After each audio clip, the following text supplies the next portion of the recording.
ceria ini, matahari memancar, subuh yang hening, pagi yang orang Arab sebut sebagai subuh. Kalau orang Melayu dipanggil subuh tu subuh-subuh sangat. Jadi mudah-mudahan kita dapat melakukan sedikit muhasabah diri, mental kita ini perlu makanannya. Dan makanannya seperti dinyatakan oleh Allah Subhanahu wa taala, wa dzakkir fa inna dzikra tanfa'ul mu'minin. Muhammad, berilah peringatan yang keluarnya daripada Quran, daripada sunnah itu menjadi makanan rohani buat orang-orang yang beriman. InsyaAllah tuan-tuan yang dimuliakan Allah sekalian, puan-puan, saudara-saudari yang berada di depan kaca TV pada waktu ini. Dalam siri mukadimah pada hari ini kita akan bincangkan satu topik yang menarik, yang penting, yang menjadi ciri-ciri yang ditekankan oleh Allah Subhanahu wa taala, sifat-sifat orang beriman. Satu daripadanya iaitu menepati janji. Tuan-tuan yang dirahmati dan dikasihi Allah sekalian, tadi peringkat awal kita sudah pun menceritakan tentang satu daripada sifat-sifat orang-orang yang beriman. Dan sebenarnya di beberapa tempat dalam Al-Quran Al-Karim Allah menekankan sifat kewajipan memenuhi janji itu.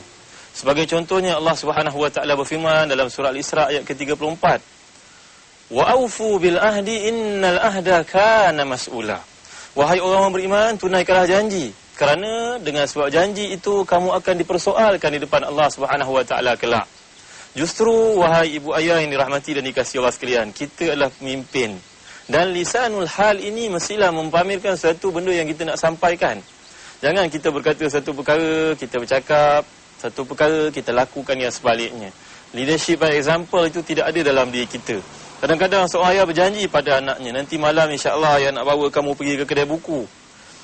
Tiba-tiba sampai pada waktu yang dijanjikan, ada pula alasan yang lain. Minggu depan insya-Allah ayah akan bawa kamu pergi ke laut dekat dengan rumah nenek untuk mandi di laut sana. Tiba-tiba sama masa ada saja komitmen yang lain. Mana janji yang telah pun ditetapkan itu, wahai ayah-ayah yang diberkati dan dirahmati oleh Allah SWT sekalian. Ni anak-anak akan perhatikan. Itu sebabnya bila turun ayat Allah yang seperti ini, dan juga dalam surah Al-Mu'minun, walladzina hum li'ahdihim ra'un. Dan orang-orang yang Allah jadikan mereka ini sifat orang beriman, qad aflahal mu'minun alladzina hum fi salatihim khashi'un walladzina hum li furujihim hafizun, sampai kepada dan orang-orang ini menjaga janji-janji mereka kepada orang lain. Jadi jangan kita jadi seperti orang-orang Melayu kadang-kala yang mengatakan insya-Allah orang Melayu. InsyaAllah orang Melayu ni sebenarnya tidak wujud, para penonton yang dirahmati dan dikasihi Allah sekalian. Saya nak menggambarkan, nak membawakan satu episod yang gemilang dari kehidupan Nabi SAW yang patut menjadi renungan kita bersama-sama, tentang kebenaran seorang sahabat terhadap dirinya sendiri dan kepada Allah dan kepada Rasul sekaligus, sehingga menyebabkan Allah Subhanahu wa taala memuji sahabat yang mulia ini yang namanya Ka'ab bin Malik. Sidang pendengar, penonton yang dirahmati dan dikasihi Allah sekalian, Ka'ab bin Malik ini adalah seorang sahabat yang istimewa, yang masih lagi tegap tubuh badannya, memiliki seekor kuda yang hebat. Bila datang perang Tabuk, maka sahabat-sahabat telah diuji oleh Allah Subhanahu wa taala, iaitulah peperangan ini berlaku pada musim panas. Musim panas di negara Arab adalah biasanya musim buah-buahan itu masak. Contohnya buah korma yang ditanam oleh mereka, pokok-pokok korma, buahnya ini nak menanti suburnya, nak menanti harvestnya pada musim panas. Tiba-tiba datang ketetapan Allah Subhanahu wa taala untuk mereka pergi ke perang Tabuk yang dipanggil sebagai Yaumul Usrah, Sa'atul Usrah. Pada waktu itu ialah perang Tabuk. Sidang penonton yang dirahmati dan dikasihi Allah sekalian, secara ringkasnya para penonton sekalian boleh membaca, mengkaji peristiwa seperti ini untuk menjadi renungan kita bersama-sama. Sebagai contohnya yang saya muatkan dalam buku bertajuk Satu-satu Kisah dan Pengajaran dari Al-Quran, As-Sunnah dan Hayatus Sahabah. Yang pentingnya Ka'ab bin Malik ini telah pun berlaku benar terhadap janjinya dalam dirinya bahawa beliau akan berkata perkara yang benar semata-mata. Sehinggalah bila Nabi pulang, ini cerita Ka'ab bin Malik, dia nak mengejar Nabi dengan alasan dia keluar lambat, dia ada kuda yang kuat. Nanti kuda ni akan bantunya untuk menjejaki Nabi SAW. Tiba waktu yang sepatutnya dia keluar, bila dia keluar dia tak dapat trace di mana Nabi SAW, tak dapat menjejaki. Sebaik saja bersiap sedia untuk keluar itu dan mengejar Nabi dari direction, dari arah yang sepatutnya, tiba-tiba lihat tentera Islam sudah pulang. Tidak berlaku perang Tabuk itu. Lalu Ka'ab bin Malik sudah pun menangisi kesilapannya, menangguh-nangguh keluarnya untuk menyertai rombongan Nabi Muhammad SAW. Dan peristiwa ini para penonton sekalian, Allah Subhanahu wa taala bawakan untuk kita dalam surah Taubah. Yang pentingnya bila semua orang munafiqun datang untuk mengadu pada Nabi masalah masing-masing, Ka'ab datang berkata dengan benar bahawa dia tidak turut serta kerana dia menyangka dia dapat ikut kemudian tapi dia tidak berjaya. Disebabkan kebenarannya itu, janjinya pada dirinya sendiri untuk mengatakan kebenaran. Maka akhirnya Nabi SAW sudah pun memulaunya bersama dengan para sahabat, sehinggalah turun ayat pembebasan penerimaan terhadap taubatnya. Lantas Ka'ab bila dibebaskan daripada permulauan itu, telah pun berikrar kepada dirinya bahawa sebagaimana saya telah berjanji pada diri saya takkan berdusta, maka mulai hari ini saya tidak akan berkata melainkan yang benar semata-mata. Sidang penonton yang dirahmati dan dikasihi Allah sekalian, menceritakan tentang kebenaran untuk diri kita dalam mengikat diri kita pada janji. Nabi SAW telah menceritakan perkara ini sekurang-kurangnya dalam 2 hadis. Dan kedua-dua hadis ini adalah hadis sahih riwayat Muslim. Bahawa Nabi telah bersabda, ayatul munafiq salasun. Tanda-tanda seorang itu munafik, iaitulah terdapat pada 3 sifat. Idza haddatha kadzaba, wa idza tumina khana, wa idza wa'ada akhlafa. Hadis ini maksudnya tanda seorang itu ditimpa, diserang penyakit nifak, hipokrit, bila ada pada dirinya 3 perkara. Yang pertama, dia ini bila berkata dia berbohong, bila dia diberi amanah dia khianat, dan yang ketiga bila dia berjanji dia mungkir.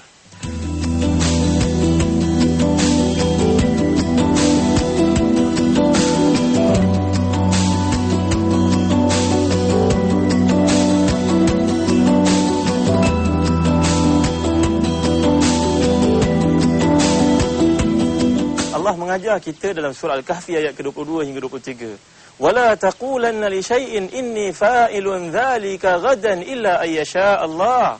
Wadhkur rabbaka idza nasit wa qul asa yahdini rabbi li aqrab min hadza rasyada.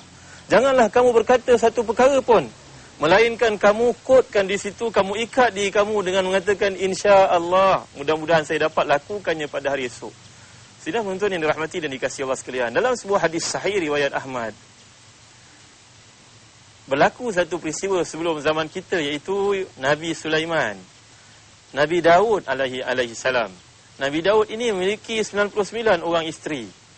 Dan Nabi Daud pernah berkata pada dirinya, aku akan tidur bersama dengan 99 orang isteriku pada malam ini, dan setiap seorang itu aku akan perolehi daripadanya seorang lelaki, anak lelaki, yang aku akan bawa jadi mujahid di jalan Allah Subhanahu wa taala. Masya Allah, ikrar Nabi yang mulia ni, Nabi Daud, Allah dengar dari atas 7 petala langit. Tapi malangnya Nabi Daud terlupa untuk mengatakan insya Allah. Lalu semua isterinya itu tidak mengandung pun. Cuma seorang daripada 99 ini saja yang mengandung. Dan bila lahir anak itu merupakan seorang anak yang cacat. Jadi para penonton yang dirahmati dan dikasihi Allah sekalian, insya-Allah kita kembali lagi lepas ini yang dirahmati dan dikasihi Allah sekalian. Sambung balik semula kisah bagaimana pentingnya diri kita supaya patuh pada firman Allah Subhanahu wa taala, wa aufu bil ahdi innal ahda kana mas'ula. Ayat 34 surah Al-Isra. Dan penuhilah janji, kerana janji itu kamu akan disoal oleh Allah Subhanahu wa taala di akhirat kelak. Sebenarnya para penonton yang dirahmati dan dikasihi Allah sekalian, bila kita meneliti dalam kitab yang namanya Riyadhus Salihin karangan Al-Imam An-Nawawi, dalam bab cerita kewajipan memenuhi janji, Al-Imam An-Nawawi membawa satu hadis yang cukup menarik. Dan hadis ini adalah hadis yang diriwayatkan oleh Imam Muslim, bahawa Nabi SAW waktu hayat baginda, Nabi pernah berjanji pada seorang sahabat yang namanya Jabir bin Abdullah radhiyallahu anhu. Para penonton sekalian, kenal tak Jabir bin Abdullah ini? Terlanjur kita bercerita tentang seorang sahabat yang mulia, tentang pengalamannya bersama dengan Nabi SAW. Nabi berjanji padanya, wahai Jabir, besok bila aku dah meninggal dunia, wahai Jabir, nanti akan datang harta yang banyak. Sebahagian daripada harta itu akan diberikan kepada engkau, wahai Jabir. Yang penting para penonton sekalian, sebelum kita pergi lebih lanjut tentang bicara janji Nabi ini, saya nak ceritakan sedikit tentang Jabir radhiyallahu anhu. Dalam peristiwa perang Khandaq, ketika umat Islam menggali parit mengelakkan tentera musuh dari menyerang Madinah, di atas cadangan yang dikemukakan sahabat yang mulia Salman Al-Farisi radhiyallahu anhu, maka Jabir ini melihat Nabi SAW dalam keadaan kusut masai menggali bersama-sama. sebagai seorang pemimpin mithali, Nabi turut serta bersama dengan anak-anak buahnya, sahabat-sahabat ridwanullahi alaihim ajma'in. Tiba-tiba bila Jabir mendapati Nabi berada dalam keadaan yang begitu penat dan terkusut masai, tubuh Nabi dikotori dengan debu-debu, maka Jabir telah pun pulang ke rumahnya, inisiatif diri sendiri. Bertanya kepada isterinya, wahai isteriku, apa yang ada di rumah? Boleh mudah-mudahan kita menjamu Nabi SAW yang sedang berada dalam keadaan kelaparan yang amat sangat. Maka isteri yang mulia ini berkata pada suaminya, ada sedikit susu. Mungkin satu cawan susu. Sahabat-sahabat pada zaman awal Madinah merupakan golongan yang hidup serba sederhana, dan sedikit kambing, sedikit daging kambing, sedikit peha kambing. Maka kata Jabir, wahai isteriku, kita dan anak-anak berpuasalah pada hari ini. Lalu Jabir telah pun kembali ke tempat Nabi menggali parit bersama dengan sahabat-sahabat baginda ridwanullahi alaihim ajma'in. Jabir berbisik pada Nabi, beritahu, wahai Nabi, marilah ke rumah saya nak Nabi jadi tetamu saya pada hari ini. Kami ada sedikit makanan untuk Nabi. Jabir radhiyallahu anhu tidak sampai hati nak beritahu Nabi supaya beritahu sahabat-sahabat yang lain bahawa makanan yang ada itu hanyalah sedikit saja, cukup untuk Nabi seorang diri. Tapi Nabi SAW sebagai seorang pemimpin yang mithali telah pun memanggil semua yang turut serta menggali pada hari itu untuk pergi ke rumah Jabir. Dan Jabir pulang ke rumah dalam keadaan keluh kesah. Kalau kita istilahnya hijau mukanya bertemu dengan isterinya. Berkata, wahai isteriku, satu perkara yang menakutkan sedang berlaku sekarang. Makanan ada sedikit, tapi Nabi panggil semua datang untuk makan di rumah kita. Apa yang kita nak jamu, wahai isteriku? Tuan-tuan, lihat tuan-tuan yang dimuliakan Allah sekalian, mukjizat Nabi Muhammad SAW dalam hadis yang sahih riwayat Bukhari dan Muslim ini.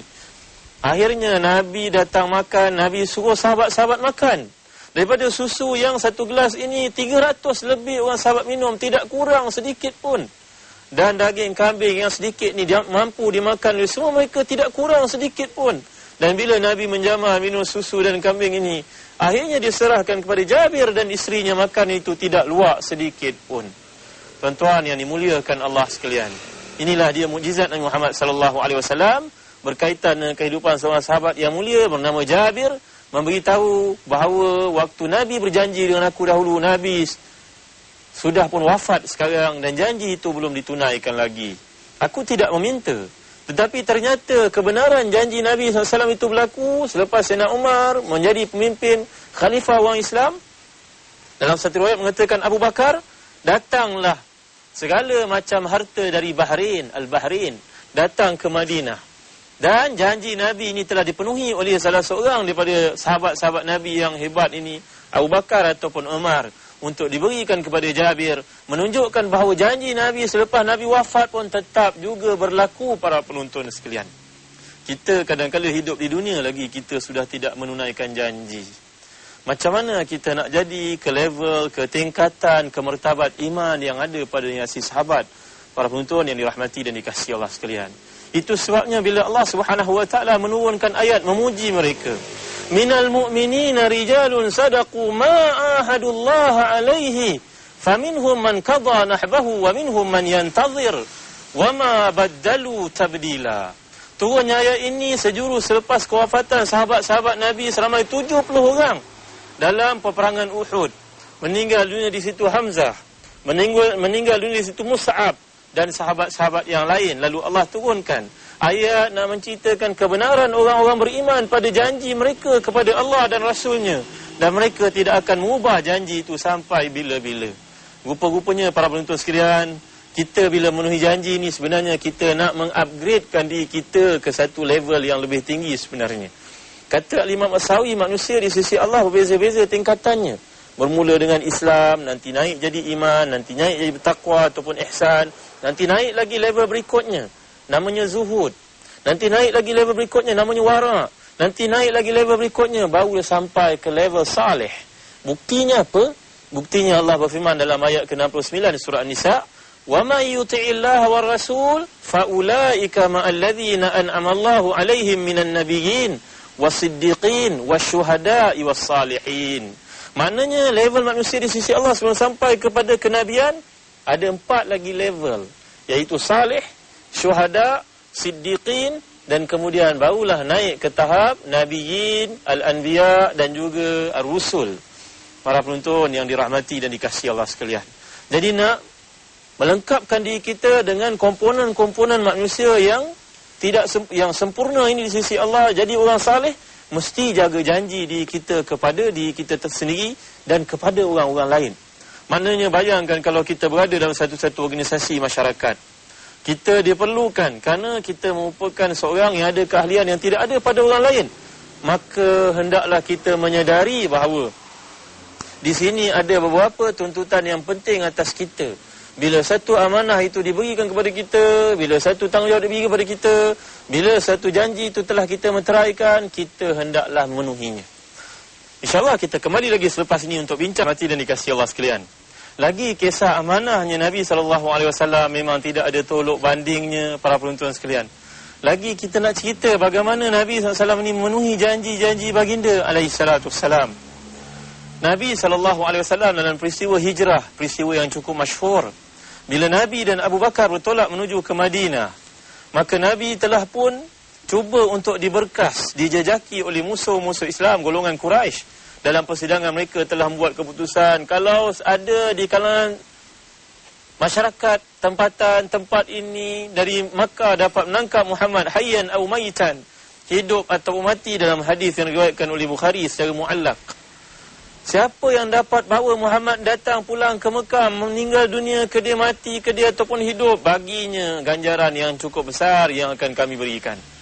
Maka waktu itu seorang yang namanya Suraqah bin Malik bin Ju'thum telah pun membuat keputusan untuk menjejaki Nabi dengan menggunakan kudanya yang hebat. Yang dia telah berazam dalam dirinya, ini kuda ni para penonton sekalian, nak gambarkan suasana sekarang. Barangkali macam kereta BMW lah, macam kereta Ferrari agaknya. Ya, nak mengejar Nabi SAW di padang pasir ni memerlukan satu kekuatan. Mentally dan juga physically perlukan. Rohani dan juga jasmani perlu kekuatan. Maka tiba-tiba bila datang keazaman untuk mengejar Nabi itu, dia telah pun mengeluarkan panah. Ini orang Arab. Bila dia nak berjalan jauh, dia akan buat satu tekaan. Contohnya dia ambil panah, dia lepaskan. Kalau panah ni lepas pergi ke kanan, dia kata ni okey. Tapi kalau lepaskan panah ni pergi ke kiri, dia akan berfikir semula perlu atau tidak melakukan buatan ini. Kadang-kadang dia pelihara burung. Bila burung ini dilepaskan, tengok burung terbang kanan ke kiri. Kalau kanan maknanya positif, kalau kiri negatif, jangan keluarlah, bahaya kamu. Jadi kamu ahlan wa sahlan, wajalan juga nanti.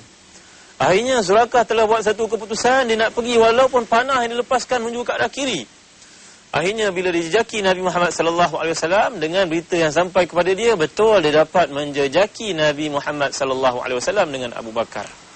Tiba-tiba Suraqah pun nak dekat dengan Nabi, terperosok kudanya jatuh dalam lubang yang tidak pernah disangkanya ada di depan itu. Jatuh, tercampaklah Suraqah daripada kudanya, bangkit semula. Lepaskan panah lagi sekali, tetap ke kiri. Tapi Suraqah mendegilkan dirinya, kalau tepat istilah saya itu, mengingkari fakta yang dipercayainya itu. Dia naik dari kuda, kejar Nabi, sehingga kali kedua jatuh lagi, terperosok lagi kuda ini. Dan jatuh lagi kali ketiga, terperosok lagi. Walaupun panah menunjuk ke arah yang negatif, dilepaskannya, tapi dia tetap buat keputusan untuk menjejaki Nabi Muhammad SAW. Akhirnya, berlalu 3 kali pengalaman yang cukup menakutkan itu, Suraqah tidak ada pilihan dan dia mula merasai bahawa ini bukan perkara sebarangan. Akhirnya Nabi SAW melihat dia mengejar, Nabi kata, wahai Suraqah, lebih baiklah kamu balik. Kerana urusan ini bukan urusan manusia. Kalau kamu balik, kamu selamat dan keamanan ke atasmu. Sebaliknya kalau kamu berdegil, kamu tetap nak mengejar kami, kamu akan terima padahnya nanti. Akhirnya Suraqah pun telah membenarkan kata-kata Nabi SAW itu, dan Nabi berkata kepadanya, wahai Suraqah, nanti bila Islam ini ditegakkan, kamu akan memiliki gelang dari gelang yang dimiliki oleh Maharaja Parsi. Janji Nabi kepada Suraqah yang belum Islam, Nabi SAW sudah pun diberitahu oleh Jibril, Suraqah ini akan jadi seorang Muslim, seorang sahabat yang istimewa, dan dia turut serta dalam banyak peperangan bersama dengan Nabi SAW. Akhirnya berlaku, selepas itu 20 tahun Nabi wafat. Datang Abu Bakar menggantikannya 2 tahun setengah, 3 tahun atau 4 tahun. Kemudian Abu Bakar digantikan oleh khalifah yang hebat, Umar Khattab radhiyallahu anhu 10-11 tahun. Pada waktu itulah berlaku apa yang ditetapkan Nabi, iaitu kejatuhan Empire Parsi. Maknanya sebelum Nabi berhijrah dia 10 tahun, tambah dengan pemerintahan Abu Bakar 2 tahun atau 3 tahun, kemudian tambah dengan Umar 5-6 tahun dan 20 tahun selepas itu baru terlaksana janji Nabi SAW itu. Dan waktu terlaksananya janji Nabi itu, Nabi sudah pun wafat. Janji Nabi tetap berlaku walaupun Nabi SAW sudah wafat. Sekarang para penonton sekalian, kita sudah pun memahami bahawa janji ini merupakan satu benda yang menyebabkan kedudukan kita tinggi pada sisi Allah ataupun hina di sisinya. Dan kadang-kadang manusia pun merendah-rendahkan orang-orang yang tidak memenuhi janjinya. Maka bagaimanakah caranya untuk membantu kita dapat memenuhi janji, para penonton sekalian? Sebenarnya ada beberapa langkah yang menarik dicadangkan oleh Syekh Abdul Rahman Hassan Haban Naka Al-Maidani dalam kitab beliau bertajuk Al-Akhlaq Al-Islamiyah. Akhlak Islam ini sebenarnya akhlak sifat dia muktasab. Muktasab ni maknanya kita boleh groom, kita boleh boost, kita boleh wujudkan dalam diri kita. Kita hendaklah berusaha untuk memperbaiki diri di masa ke semasa. Yang Allah firmankan pada hujung surat Al-Ankabut, "Walladzina jahadu fina lanahdiyannahum subulana wa innallaha lama'al muhsinin." Orang yang nak memperelokkan dirinya, nak mujahadah diri, nak tazkiyatun nufus, Allah pasti bantu dia. Jadi para penonton sekalian, sebenarnya nak jadi orang yang menepati janji ni ada beberapa langkah, kata Syekh Abdul Rahman Hassan Haban Naka Al-Maidani. Iaitulah nombor 1, saya dan tuan-tuan, puan-puan, para penonton sekalian, mestilah selalu berfikir dalam diri kita. Letakkan dalam diri kita, kita nak jadi orang yang paling baik. Mudah saja perkara ni. Kita selalu muhasabah diri dan kita cek di mana kelemahan diri kita dan di mana kelebihan diri kita, dan kita nak baiki diri kita di masa ke semasa. Kerana sebenarnya sedang penonton yang dirahmati dan dikasihi Allah sekalian, masalah yang dilalui oleh kita pada hari ini, kita tidak ada masa diperuntukkan untuk memeriksa, mengusul periksa, memperbaiki, menilai di mana kelemahan dan juga kekuatan diri kita. Ini perkara yang pertama. Yang kedua, sebelum berkata satu perkara, fikirkan dulu dengan semasak-masaknya. Sebelum melakukan satu perkara, biar kita pastikan dahulu kita mampu melaksanakan ataupun tidak. Kerana Allah berfirman dalam surah As-Saff ayat kedua, ketiga, "Kabura maktan 'indallahi an taqulu ma la taf'alun." Allah sangat murka kalau kamu berkata benda-benda yang kamu janji kamu tidak kotakan.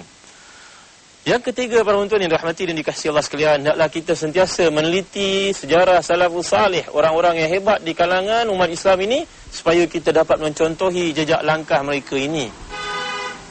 Yang keempat, para penonton yang dirahmati dan dikasihi Allah sekalian, untuk menjadi orang yang kuat imannya, orang yang sentiasa kedudukan di sisi Allah ini, seperti ini diriwayatkan dalam hadis-hadis sahih Muslim, contohnya Al-Hakim, Ibn Hibban, Nabi menganjurkan kita untuk berdoa dengan satu doa. Doa ni mudah aja, para penonton sekalian. Allahumma a'inni ala dzikrika wa syukrika wa husni ibadatik. Ini doa yang diriwayatkan oleh Hakim. Yang kedua, doa yang penting, Allahumma inni as'alukal huda wat tuqa wal afaf wal ghina. Allahumma inni as'alukal huda wat tuqa wal afaf wal ghina. Ya Allah, aku pohon kepadamu hidayah. Yang kedua, aku pohon kepadamu al-huda wat tuqa, ketakwaan. Maknanya bertakwa itu kita jaga janji kita dalam satu pandangan oleh Mullah Ali Qari. Allahumma inni as'alukal huda wat tuqa wal afaf, dan menyucikan diri kami, dan juga wal ghina, iaitu rasa kaya dan tidak minta-minta kepada orang lain. Mudah-mudahan dua doa yang kita amalkan ini dapat membantu kita menjadi orang yang menjaga janji, dan jaga janji itu besar kedudukan di sisi Allah. Sehingga berjumpa lagi pada segmen yang akan datang, segmen Muqaddimah pada masa akan datang. Assalamualaikum warahmatullahi wabarakatuh.